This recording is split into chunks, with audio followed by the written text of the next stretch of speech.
Bom dia a todos. Hoje está a reunião semanal da disciplina de nefrologia do Hospital do Rim, da Fundação Oswaldo Ramos. Nós temos a honra de contar com o Dr. Rafael de Matos Cardoso, que vai falar sobre dados de saúde e diálogo sobre a LGPD, que nós já fizemos uma parte na semana passada, é um assunto que mexe com toda a nossa atividade, por isso que nós repetimos essa semana com outro tipo de abordagem. O Rafael, ele é advogado com experiência em direito administrativo e atuação em compliance e proteção de dados. Ele trabalhou junto com a elaboração do nosso programa de compliance. Ele é professor de direito administrativo, é diretor de relações institucionais do Instituto de Direito Administrativo Sancionador Brasileiro. Ele é mestre em direito administrativo pela PUC de São Paulo, está agora fazendo seu doutorado em Direito do Estado pela USP. Ele tem 2 livros publicados, um livro de Responsabilidade das Pessoas Jurídicas por Atos de Improbidade e Corrupção, e Lei Anticorrupção, Novos Desafios ao Sistema Jurídico. São 2 livros que ele publicou, que nós temos aqui na nossa biblioteca. Então, assim que nós começamos a conversar, no período de meia hora enquanto as pessoas vão entrando na sala, nós tivemos a oportunidade de levantar 3 questões que foi levantada pelas pessoas que estavam entrando na sala. Primeiro, que nós pensamos que as leis em geral, elas vêm para harmonizar as relações sociais. E essa Lei Geral de Proteção de Dados nos parece, assim, para quem é médico, não entende das questões jurídicas, que talvez ela vai criar mais conflitos do que harmonizar.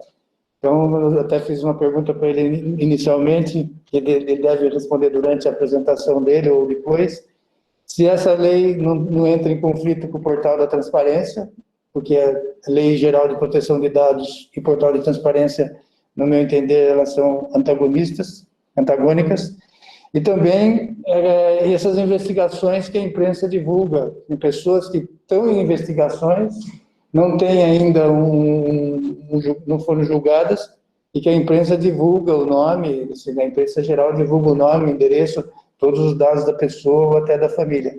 Isso também não fere essa lei de proteção geral, ou até no cotidiano nosso, sobre no seio familiar, toda essa conversa de WhatsApp, qual que é o risco que uma pessoa corre em função dessa lei geral de proteção de dados. Também do hospital, da saúde, você já tem esse tema, isso daqui foge um pouco do tema geral da saúde, mas eu queria mais uma vez agradecer a sua presença, e é um assunto bastante desafiador, porque ele interfere com todo o nosso cotidiano.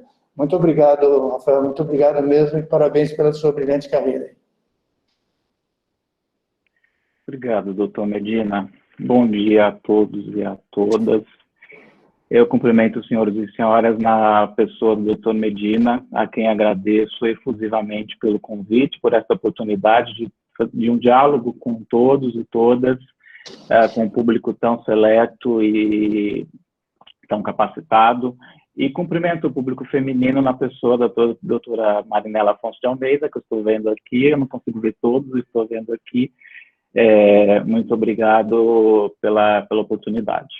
Eu preparei uma breve apresentação, eu espero que seja breve, porque eu tive um desafio imenso para fazer um recorte, e aí eu fui excluindo coisas, excluí jurisprudência, excluí citações, para não ficar excessivamente jurídico, mas há muito assunto para se falar.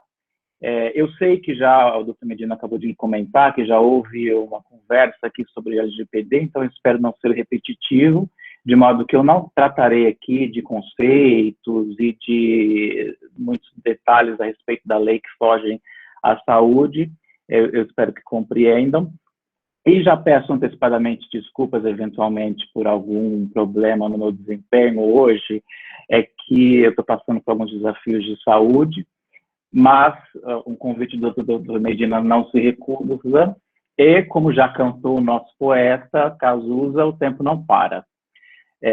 Então, eu só queria, antecipadamente, fazer essas ressalvas. Eu vou compartilhar aqui, portanto, a tela com os senhores, para iniciar a minha apresentação. E desde logo, antes de compartilhar a tela, o doutor Medina provocou com relação a grupos WhatsApp. Senhores e senhoras, não se preocupem. Aliás, acho que é melhor se preocuparem, porque, por enquanto, vocês não ficarão livres dos grupos de família, das correntes, do Bom Dia, porque a LGPD, a rigor, não se aplica a essas situações.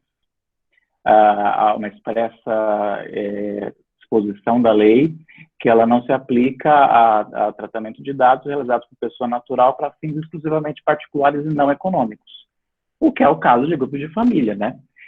Isso, nesses grupos e outras situações pode haver problemas, e eu volto a repetir, onde há direito a possibilidade de abuso de direitos, mas esses problemas são resolvidos em outras esferas com aplicação de outra legislação que não é LGPD.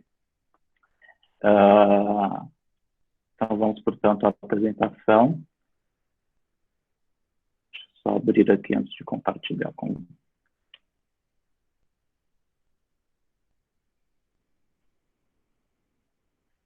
Se alguém entender pela necessidade de me interromper, fica à vontade para falar alguma coisa.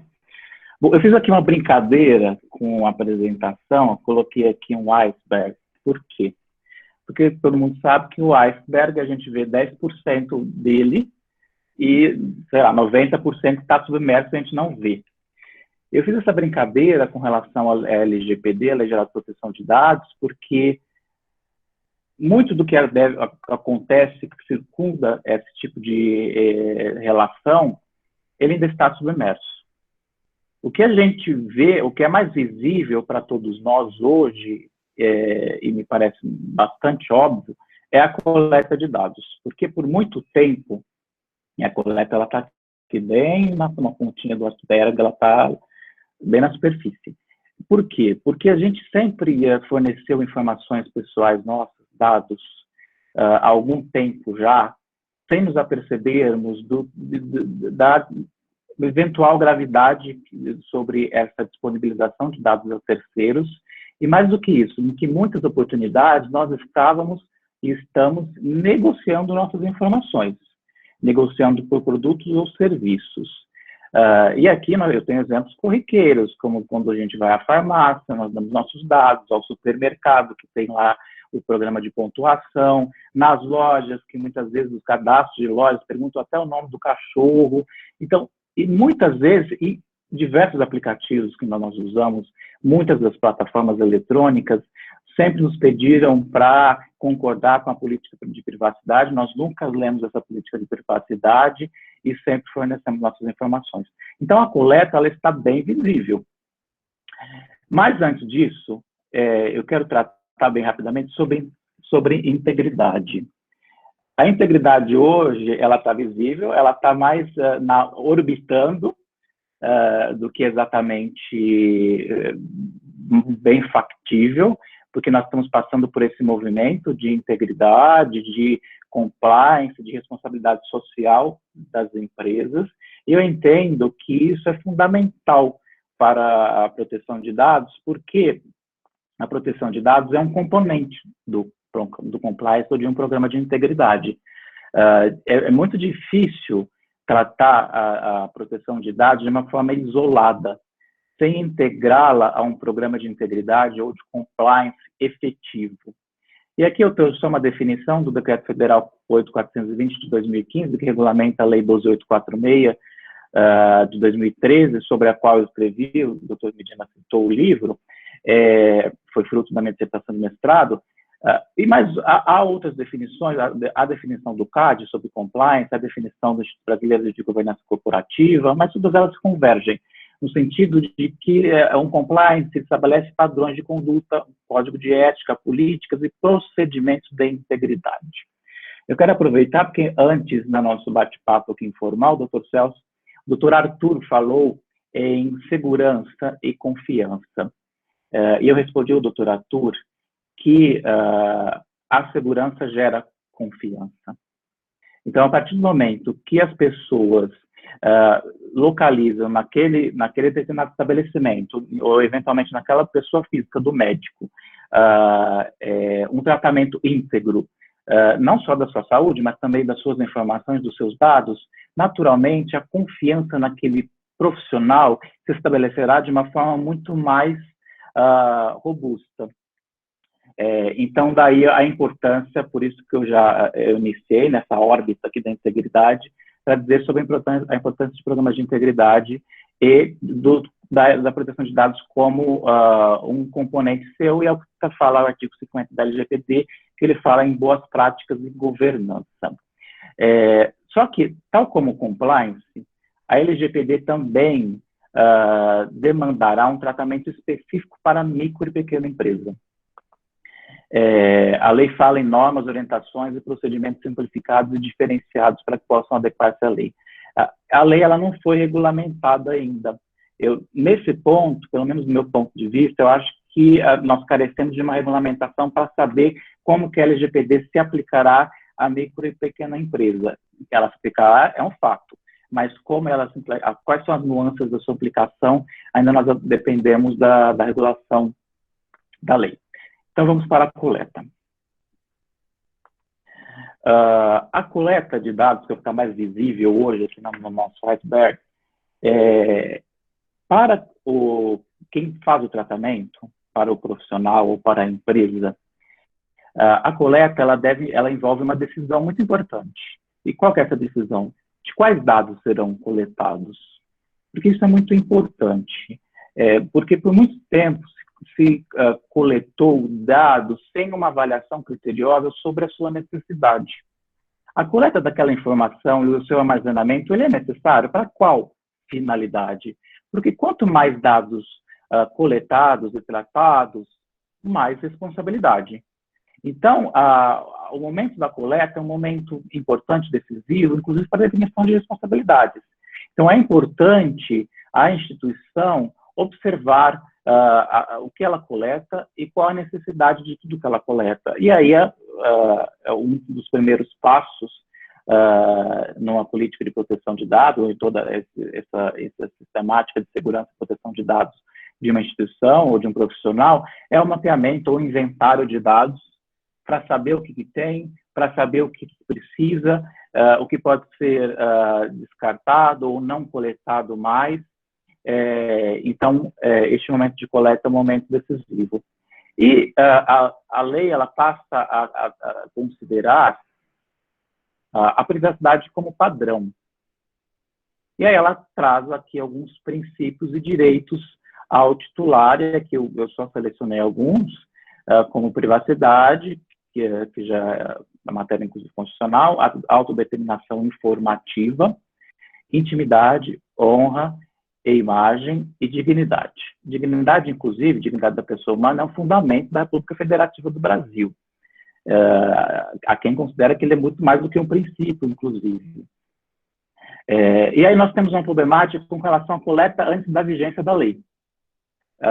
Então, de novo, o mapeamento e o inventário ele é muito importante porque a coleta antes da lei se sujeitará à lei, porque o tratamento ele continuará acontecendo. Eu vou falar um pouquinho depois sobre ciclo de dados, a não ser que esse ciclo tenha sido encerrado. Se ele não for encerrado, o tratamento continua e a lei vai seguir.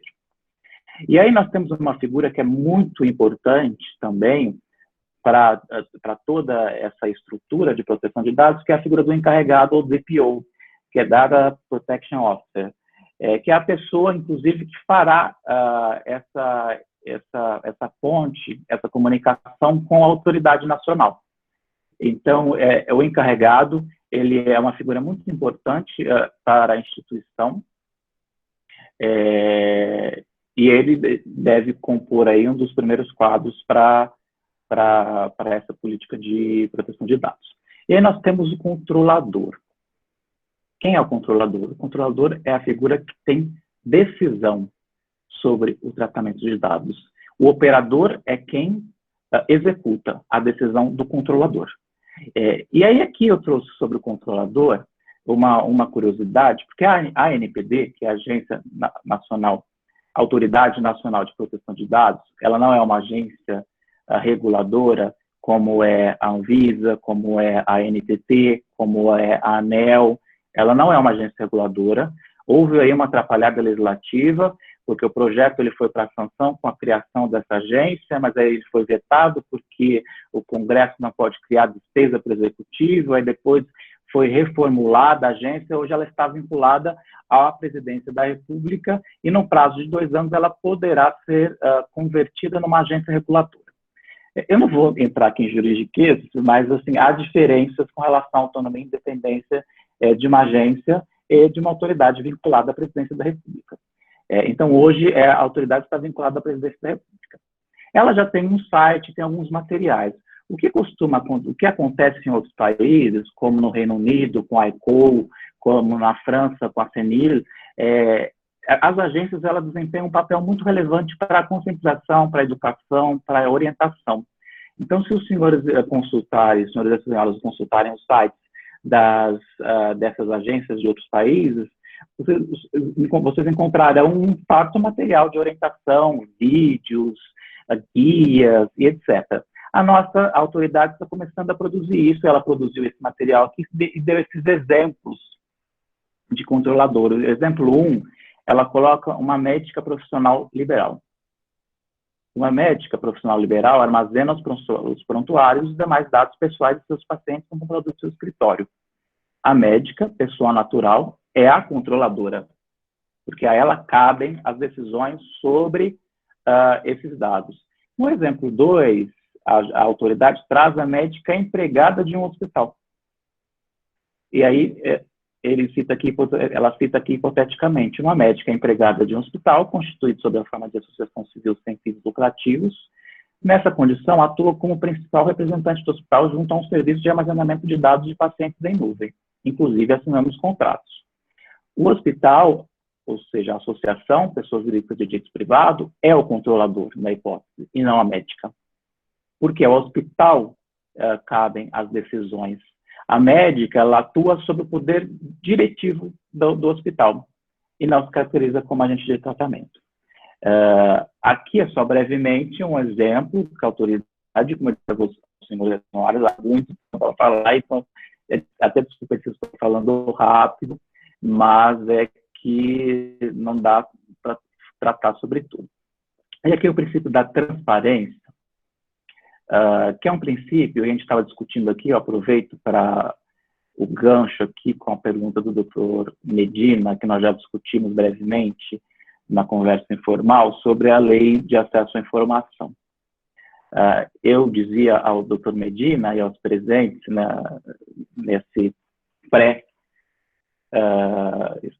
nessa pré-exposição, de que eu não vejo conflito entre a lei de acesso à informação e a Lei Geral de Proteção de Dados. Nenhum direito é absoluto. O que a gente pode se deparar, eventualmente, é com um conflito de direitos. O direito à intimidade, o direito à vida privada e o direito à informação. E quando há uma colisão ou um conflito de direitos, o que o direito faz é tentar uma ponderação, uma conciliação. Porque como nenhum direito é absoluto, parte de um direito cederá espaço para parte de outro direito e aí sim se acomoda. Então, o direito à informação é um direito também que está previsto na Constituição e para o poder público, a transparência, a publicidade é algo muito importante, porque numa democracia é muito perigoso viver num estado de sigilo. Então, nós precisamos conhecer o que está acontecendo no poder público. E quem se relaciona com o poder público sabe, em alguma medida, que se sujeitará a condições um pouco diferentes das suas relações particulares. Então, a partir disso, há uma conciliação aí de direito, então não vejo conflito entre as duas. É claro que, repito, quando há direito, há possibilidade de abuso, e se houver abuso de direito, eles devem ser pontualmente avaliados. Mas, a rigor, não haveria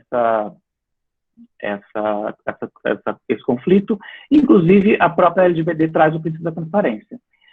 Mas ela traz um princípio da transparência de uma outra vertente, como o direito a informações claras, precisas e facilmente acessíveis sobre a realização dos tratamentos de dados e os respectivos agentes de tratamento, observados os segredos comercial e industrial.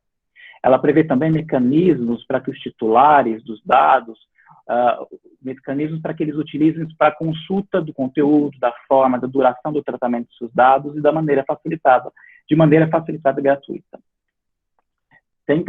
Temos o princípio da segurança, sobre o qual já citei a partir da fala do Dr. Arthur, a segurança que gera confiança, que é o dever, por parte dos agentes de tratamento, de utilização de medidas técnicas e administrativas aptas à proteção dos dados pessoais, principalmente para evitar acessos não autorizados e situações acidentais ou ilícitas. E a gente tem visto acessos não autorizados com bastante frequência atualmente, né? Sobre a segurança eu falarei um pouquinho melhor adiante. Princípio da responsabilização e da prestação de contas, que também é um dever dos agentes de proteção de dados, da adoção de medidas eficazes e capazes de comprovar a observância e o cumprimento das normas de proteção. Aqui é o ônus do agente de tratamento, ele que tem que comprovar, de fazer a prova de que ele está adotando todas as medidas de segurança e proteção. E o RPID, que é o relatório de impacto à proteção de dados pessoais. Ele depende, de certa forma, de regulamentação da autoridade nacional, mas, naturalmente, principalmente para quem trata dados sensíveis, será um documento imprescindível de elaboração periódica. Esse relatório é uma descrição dos tipos de dados que são coletados, a metodologia, e aí voltamos um pouco lá atrás, quando eu falei do inventário de dados e o mapeamento, ele é imprescindível, a metodologia utilizada para a coleta e para a segurança das informações e a análise do controlador com relação às medidas, salvaguardas e mecanismos de mitigação e riscos. Então, vejam que a lei, em todo momento, ela fala em segurança da informação. Então, vamos avançar. Agora, o tratamento, ele está um pouco na superfície, um pouco submerso, porque a gente ainda não tem, a exemplo do princípio da transparência, a gente não tem informações ainda suficientes a respeito do que está acontecendo com os nossos dados. E para tratamento de dados, ele só é permitido de acordo com as bases legais, com as hipóteses de tratamento que são previstas pela LGPD. No caso da saúde, dados sensíveis, além do consentimento, que ele é uma das hipóteses, o consentimento é a pessoa anuir ao tratamento, e ele tem algumas regrinhas ou alguns requisitos. Sem consentimento é possível o tratamento se for para cumprimento de obrigação legal ou regulatória. Nós sabemos que a área da saúde ela é altamente regulada, então pode ser que ela tenha que cumprir alguma obrigação regulatória ou legal, então para isso ela não precisa do consentimento. Para a realização de estudos por órgão de pesquisa, para exercício regular de direitos com relação a processos, né? Isso é possível. O doutor Edson, acho que perguntou em relação à defesa em processos. Para exercício regular de direitos, não precisa de ter consentimento. Para a proteção da vida ou incolumidade física do titular, ou para a tutela da saúde, e aqui eu coloquei prontuário, porque, assim, para os profissionais que estão sujeitos ao sigilo profissional, o tratamento dos dados do prontuário não é necessariamente sujeito ao consentimento. Embora, se eu puder sugerir, eu optaria por manter o consentimento nas maiores, na maioria dos casos, para evitar discussão com relação a, eventualmente, por exemplo, alguém que tem acesso ao prontuário não esteja sujeito ao sigilo. É claro que isso é eventualmente uma falha de segurança da instituição que permitiu esse acesso, mas a gente precisa se precaver de todas as formas. O consentimento. Consentimento, ele deve ser específico, deve detalhar quais dados são coletados e para qual finalidade. Eles devem ser expresso. E se eles tiverem um contrato, deve haver uma cláusula destacada sobre esse consentimento. E aqui eu vou contar brevemente a historinha da farmácia que eu comentei no início. Semana passada eu estava na farmácia, aguardando o atendimento lá no balcão, porque eu precisava do medicamento, e aí tinha um senhor na minha frente sendo atendido. Um senhor de aparência simples, aparentemente humilde, e aí a atendente disse para ele assim, por causa da LGPD, eu preciso do consentimento do senhor. Então, o senhor coloca aqui o seu dedo 3 vezes. Aí eu fiquei olhando, assim, eu fiquei pensando, mas esse sujeito, ele nem sabe o que é LGPD.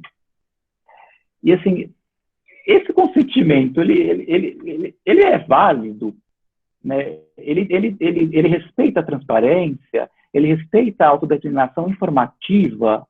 Me parece que não, porque só bastou ele colocar o dedo lá e ele não sabe assim, que dados são coletados, para qual finalidade, quem que é o controlador, quem é ele não sabe.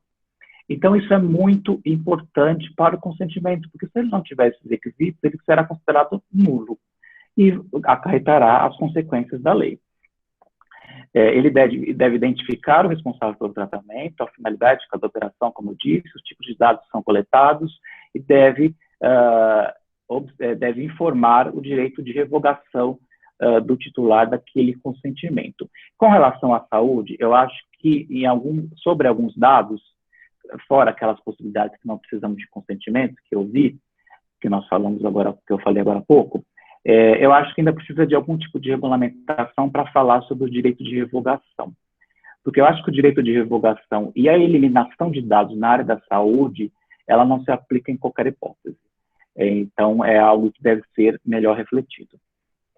Para compartilhamento de dados, é necessária uma autorização específica, um consentimento específico. Para além do consentimento com relação ao tratamento, ele pode ser conjunto o consentimento, mas ele deve conter especificamente que aqueles dados serão compartilhados, com quem e de que forma.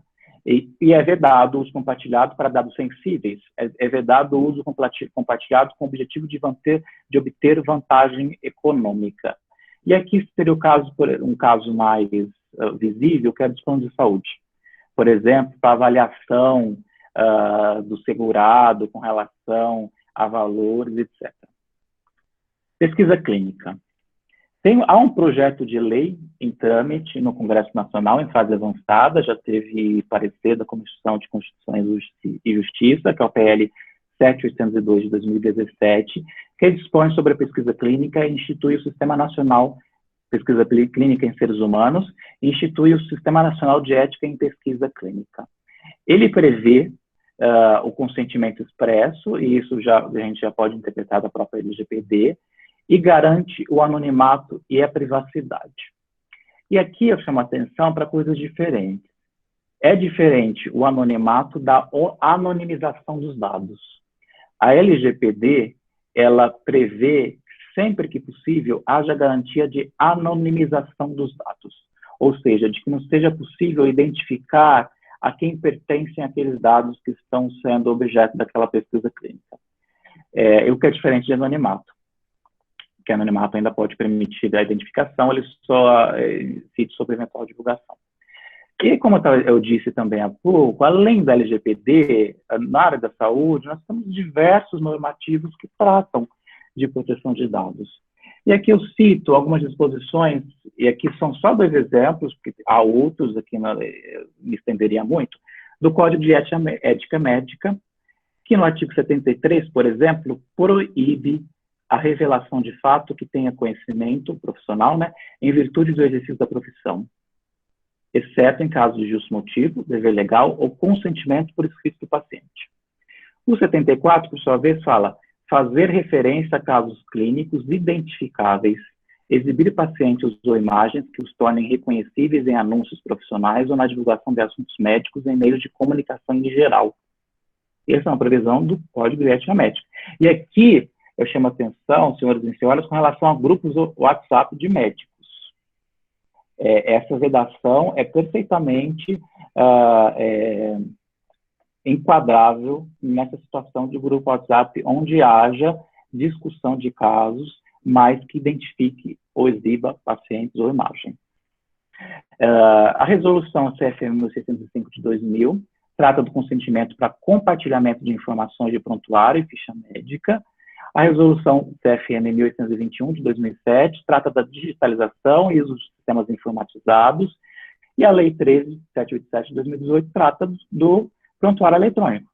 Então, esses são só alguns exemplos de outras legislações que disciplinam a proteção de dados e são, inclusive, anteriores à própria LGPD. E aqui eu aproveito para acolher a provocação do Dr. Medina com relação à eventual necessidade da lei pacificar as relações em sociedade. Eu não vejo que a lei hoje crie um conflito em sociedade. Como eu disse no início, no bate-papo informal, nós passaremos por um movimento de conscientização, de educação, de alteração de cultura com relação a essa matéria. Porque nós passamos por uma alteração, inclusive, de mercado com relação ao objeto, à matéria-prima. Logo depois da Revolução Industrial, nós tínhamos grandes empresas de metalurgia, de siderurgia, por exemplo, as maiores empresas mundiais. E agora, as maiores empresas mundiais têm como matéria-prima dados. As maiores empresas do planeta têm exclusivamente como matéria-prima dados. Houve inclusive uma menção da The Lancet, eu acho, não me lembro qual é a revista, que falava sobre que os dados são o novo petróleo. Então, a gente vai passar por um movimento de conscientização, de educação, tal como, mal comparando, nós passamos quando do advento do Código de Defesa do Consumidor na década de 90, há 30 anos atrás. Nós também passamos por esse movimento educativo, de adaptação. E estamos passando por ele novamente, e tenho certeza que passaremos. Então, a lei não veio para criar conflitos, ela veio para assegurar direitos, e mais do que isso, para organizar o mercado. E aqui eu passo para um ponto importante, que é políticas de privacidade e segurança. Como eu disse, a segurança ela gera confiança. Numa instituição, o recomendável é que seja criado um comitê gestor de segurança da informação para auxiliar o BPO ou encarregado na proteção desses dados pessoais. Porque há muitos riscos que precisam ser identificados e avaliados. E aqui, recentemente, nós tivemos vazamento, inclusive, de um grande hospital. Então, as responsabilidades, por enquanto, a lei é um cachorro que ladra, mas não morde. Mas a partir de agosto, ela começará a morder. Porque a partir de agosto passa a viger as sanções. A lei ela teve 3 fases de vigência, a vigência imediata, porque ela é de 2018, nós estamos em 2021. A vigência imediata dela foi com relação à autoridade nacional, depois nós tivemos uma vigência que foi diferida e já entrou em vigor agora, com relação a todas as suas disposições, e a terceira etapa é a vigência com relação às sanções. E ela traz sanções pesadas que pode chegar a 50 milhões de reais. Então, é absolutamente imprescindível tratar da segurança dos dados. Ter uma matriz de risco, onde se identifique a probabilidade e o impacto de eventos de risco, a probabilidade e o impacto e o nível de riscos, e onde estejam previstas também medidas preventivas e tratamentos no caso de ocorrências. A própria LGPD impõe isso. E no relatório lá que eu citei, no relatório de impacto de proteção de dados, essas medidas deverão estar descritas. O ciclo de vida. Como eu disse, com relação à coleta anterior à lei, se o ciclo de vida desses dados não se encerrou anteriormente à vigência da lei, ou seja, se continua o tratamento daqueles dados já coletados anteriormente, vai incidir a LGPD. Daí a importância do inventário, do mapeamento e da extensão dessa segurança e de toda a previsão legislativa com relação aos dados que já foram coletados.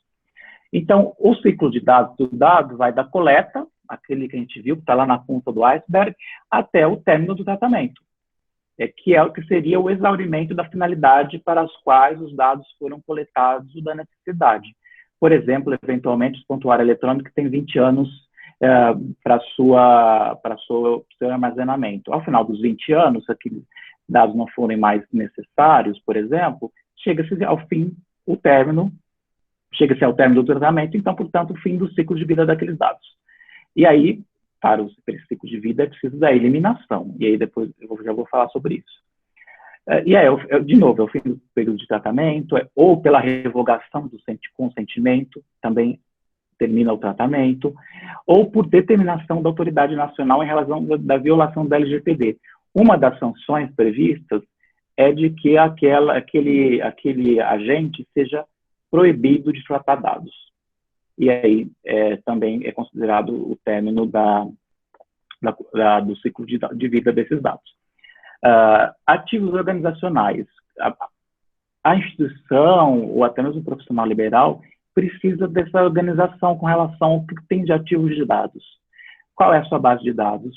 O que inclui documentos físicos, equipamentos, onde estão armazenados, quais são os locais físicos onde estão esses documentos, as pessoas que têm acesso, em quais sistemas, quais são as unidades organizacionais que manipulam. Então, tudo isso é importante e deve compor essa política de proteção.